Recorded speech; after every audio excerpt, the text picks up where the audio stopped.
in terms of the business, looking back at all of the progress that's been made, how do you feel, or do you feel, that the business and the acceptance of people of color, how much has it really changed? It changed, but changes don't remain there unless you keep working at them and keep feeding them and keep giving them the energy to stay alive. So the changes that were made, they're being eked away gradually, because we don't have that many people out there working toward keeping the positions that we gained during the civil rights time.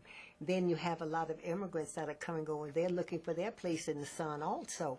And then they're saying, well, we want our place in the sun. Blacks want theirs.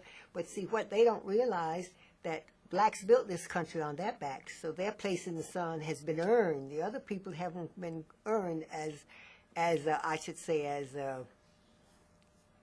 well, as ours has been earned. You understand? So, so we have to really watch that because the others that are coming over, and they want their place in the sun. I mean, the other minorities, they want their place in the sun, and they want us to move aside and give them equal location.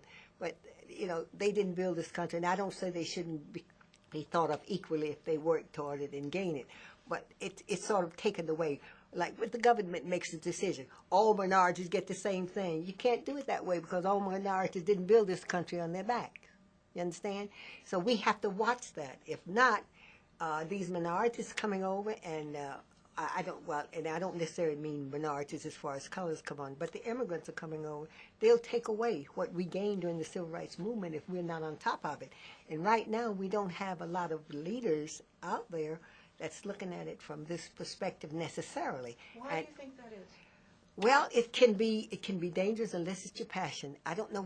I don't know. Find that many people out there. I don't know, but you have to feel it's something that you want to do, and maybe it's not that many people that want to do it. There's so many people are focusing now on money and on the material things in life. And then they realize material things in life are not the thing that make you the happiest as you get older. But sometimes you're so old by that time, it's too late for you to really enjoy the things that you should have done when you were younger. But we focused on material things. Another thing, we have lost great sight of how we relate to each other, the respect of each other and whatnot. Somehow the country culturally has deteriorated to some extent. And we as people, we've got to understand that we've got to keep fighting to keep our place in the sun, because we're the first ones they're going to look at if we do something that is not acceptable, or something that, like, we've been dead already and we're not there anymore. First ones they're going to forget about. And that's happening because we don't have anybody out speaking for us. I don't know whether we have been so materialistic mentally now that we can't see that somebody's got to contribute and gain. Now, the things that I did, most of them are very, I'd say, philosophical and also sharing. And believe me, the things that happened to me are just marvelous. I don't know why they came to me. Like, I convinced a company to send me all around the world. And they hadn't done it yet, but why would they give it to me? I don't know. So I've been kind of fortunate. And then, you know, if I'm not doing something that's going to contribute to something, I don't feel worthy.